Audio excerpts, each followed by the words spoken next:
Editor's note: today's podcast has particularly prominent percussive sounds, meaning the popping noise when I say the letter P is outrageous today. So if that sort of thing bothers you, perhaps skip this one and we'll talk to you next time. Sorry about that.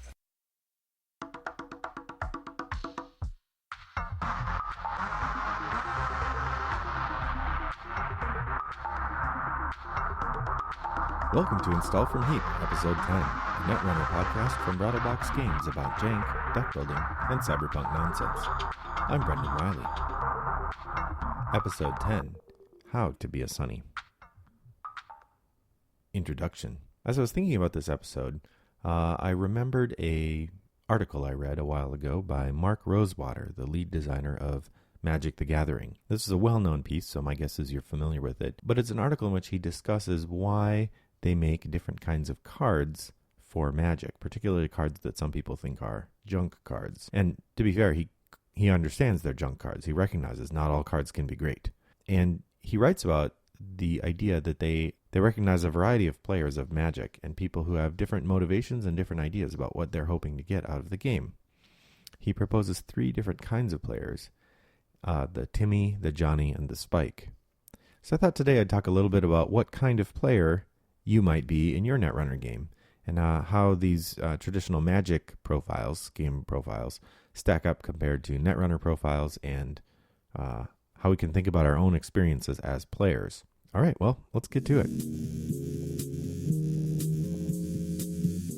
Segment 0, Life Update.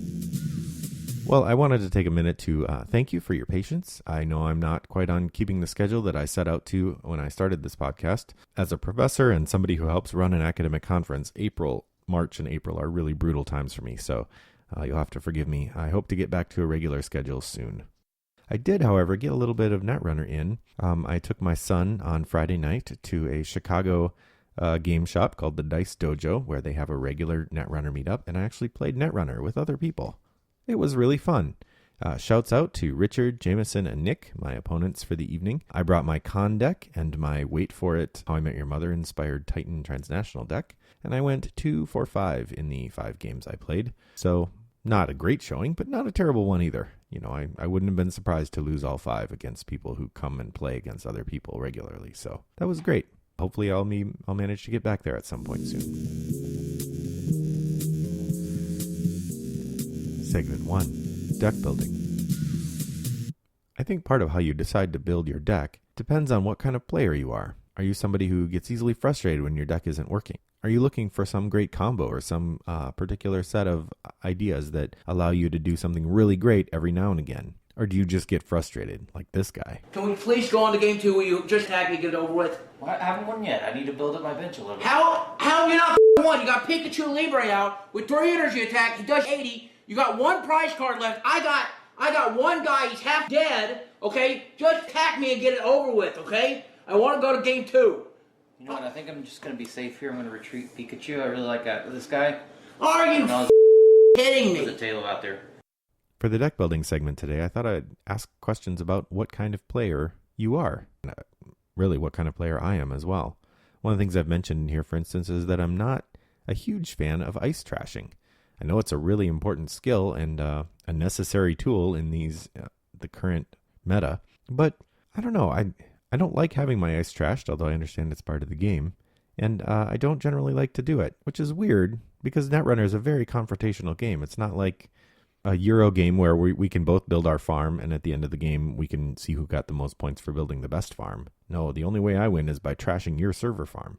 So there's a limit to how much flexibility I can give. But at the same time, playing what some people might call an oppressive deck just doesn't appeal to me, either from the perspective of the one doing the playing or, frankly, for the one being played at. So this got me thinking, like I said, about Mark Rosewater's ideas of the Timmy, the Johnny, and the Spike. And essentially, in Magic, the 3 kinds of players are categorized this way. A Timmy is somebody who wants really powerful things. Timmy likes a big monster, likes a big spell, doesn't really care if they get to do it every time, but when it works, he loves to win big. Johnny is somebody who's going to latch onto particular cards. I think Johnny is if I were playing Magic, Johnny is probably the person I would be. Johnny's the person who makes an all-goblin deck or really finds one combo that they really want to win.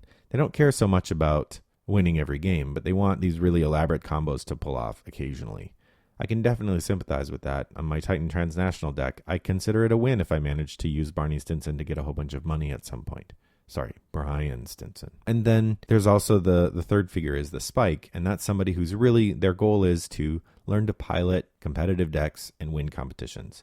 They're going to be net decking, they're going to be trying out all the strategies that are seen as being best, and they're going to be the ones who are competing most strongly at tournaments and that sort of thing.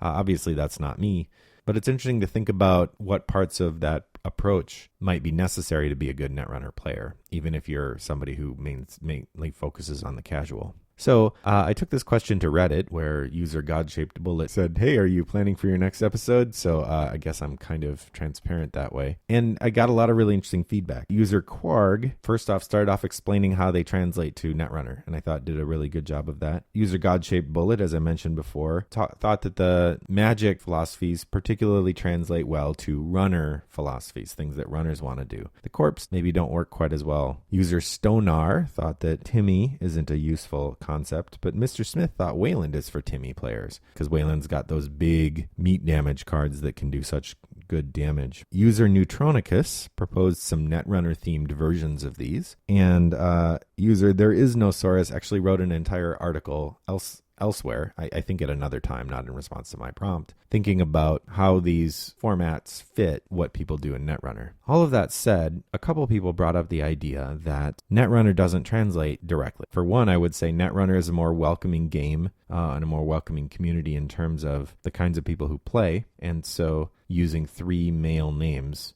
for the 3 figures, I think is not ideal. Somebody else said that one of the things that neither the magic categories nor the translation to Netrunner captures very well is the idea of the social player, the person who's in it for fun, the person who's in it to enjoy the excitement of their opponent playing a great combo as much as themselves. And I was tempted to call this Sunny because I think that reflects a kind of attitude that's really great. And so I think that's where we'll proceed. What I'd like to suggest is a fourth perspective that certainly describes me, and I'll call that Sunny. Obviously, Sunny's my favorite runner anyway, so it's fun to think about what we might call a Sunny perspective. So let's jump into Executive Bootcamp and think about what kind of player you might be, and I'll describe what it's like to be a Sunny. Executive Bootcamp. What kind of player are you? So I'm going with the idea of Sunny as a description for a different kind of player. And certainly, like Rosewater says in his essay about Magic, the Sunny player can overlap with a variety of other players. You could overlap with a Timmy, somebody who likes to find and use really neat big things. Maybe you're trying to figure out how to use that monolith console. Or a Johnny, somebody who wants to figure out great combos. I certainly spent a bunch of time trying to figure out how to use Awakening Center or how to use Tyr's Hand and getting those to work right. But ultimately for me, the Sunny is about attitude. It's about the approach to the game. And even though I'm saying Sunny as my Netrunner figure, the key philosophy I have in mind here is a character called Elwood P. Dowd from the play Harvey. So take a listen to Elwood's philosophy. So far, I haven't been able to think of any place I'd rather be. I always have a wonderful time, wherever I am, whomever I'm with. I'm having a fine time right here with you, Doctor. So what does it mean to be an Elwood? Here are a couple things that I would say. One, you're aiming for positive play experiences. Now, this is something that comes up in Netrunner conversations quite a bit, the idea of what's fun and what's not fun to play and play against. Some purists say that Netrunner is only fun if you're playing as a corp that's building up ice and as a runner trying to encounter or get around that ice, and to use asset spam or any of the other elements is somehow violating the purity of Netrunner. I think that's a little dubious. But I would say that you want to think about positive play experiences. How do you make your game fun for you and fun for your opponent? The first thing is going to be to know your opponent. And admittedly, you can't always do that. You know, when I went to the Dice Dojo, I didn't know any of my opponents. But I tried. I said hello. I asked if they're from the area and how often they come, how long they've been playing Netrunner. With some of the people, if we had a little more time for chat, I would also kind of ask what they do when they're not playing Netrunner, just to try to get to know people a little bit. You should also know yourself. Know which decks you're going to find fun and which ones you're not. If you're like me and you're not going to want to use Fork to get rid of somebody's ice because it feels too mean, don't take a deck that's going to rely on that play strategy. Make sure that you understand what you're going to enjoy about the game and take decks that are going to be fun to do that. So understanding these models of the different kinds of people that play is a great way to get started. I also think it's really fun to talk with your opponent about what's fun. Recognizing when they're having fun, when things are really working. Recognizing when something's really tense, when, they got screwed by their deck, or, that was a lucky snipe, or, wow, I can't believe you didn't find anything in those 8 medium counters that you had. It's fun to commiserate with people, whether they're winning or losing, and you'll find that the game is more fun as well. And I think trying to enjoy their victories as much as your own is really interesting as a philosophical approach, right? We're here to play a game, so recognizing their excellent play can be just as much fun as recognizing your own. That said, the thrill of victory is certainly better than the sting of defeat. Finally, I would say, thinking about the size of your meta. One of the things I've seen as complaints about playing online, something like Jinteki.net, is that you really don't know the people you're playing against. Maybe if you go on at a certain time, on a certain day, you'll start to encounter the same people. But generally, you're not going to play the same people very often unless you really work to arrange it in something like Jinteki, which makes it hard to get to know anyone and makes it hard to enjoy. Whereas if you're playing with people at your table or people at your meetup, I think you have a better chance of enjoying the game because you can see them growing as players and they can see you growing and you can build your deck to face their deck. Oh, it's a good time. So those are the ideas I have for being a Sunny. Thinking about being approachable and nice and engaging with the game in a way that really focuses on the fun of it. At least that's what I'm trying to do.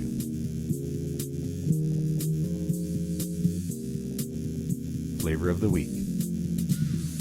This week's flavor of the week comes from a card that no one plays, but I think is interesting in part because it is an asset that is also a Bioroid, meaning it's one of the few assets you could res using the Architects of Tomorrow power. And it seems like something that's made for an asset spam deck and made for a click compression deck, but it's one of those weird ones where you're giving the power to the runner to decide when or if they're going to take this penalty. And that's Ronald Five. Ronald Five is a 3-cost asset from Haas Bioroid.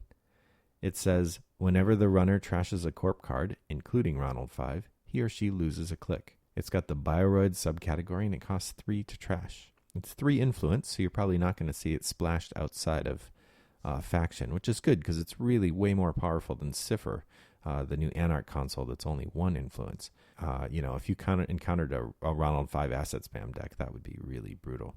I'm being sarcastic here. The flavor text says, it's our most pirated property ever. Great work, everyone. The image shows in the background a word, I guess the catchphrase for a Sensi show, friendship, upgraded. And in the foreground, we see 2 people seem to be friends. One of them is a dapper gentleman with a open collar and a vest, and the other is a lady kind of leaning on him in a friendly pose. One presumes the man is Ronald, and he's got the kind of glowing white eyes of the Bioroid. But the power is really strange, right? So Friendship Upgraded reminds me of a show I used to watch when I was a kid called Small Wonder. She's fantastic, made of plastic, microchips here and there. She's a small wonder, brings love and laughter everywhere.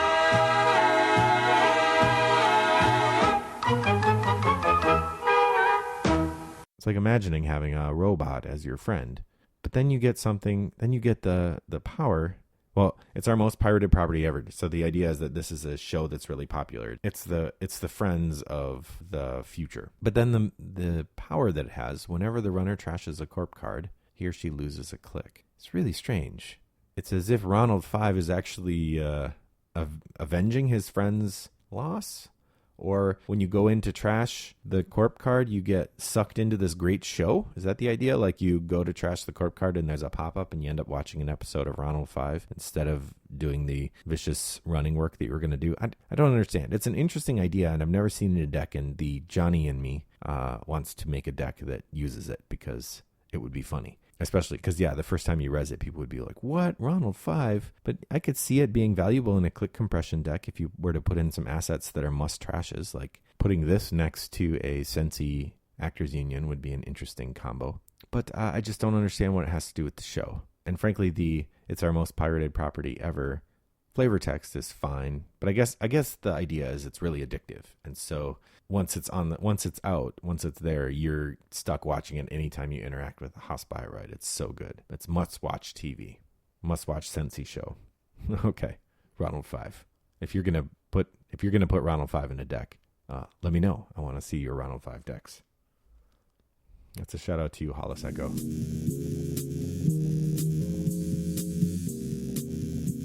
Conclusion. Well, that wraps up Install from Heap episode 10. If you have suggestions for future topics or comments on the show, I'd love to hear them. You can send email to Brendan at Rattlebox Games or tweet to Rattlebox Games. You can also follow our website, rattleboxgames.com, to subscribe to our newsletter, which we never send out, but, you could be a subscriber. Or you can follow the link to our forums on BoardGameGeek.com, where my username is Wombat929.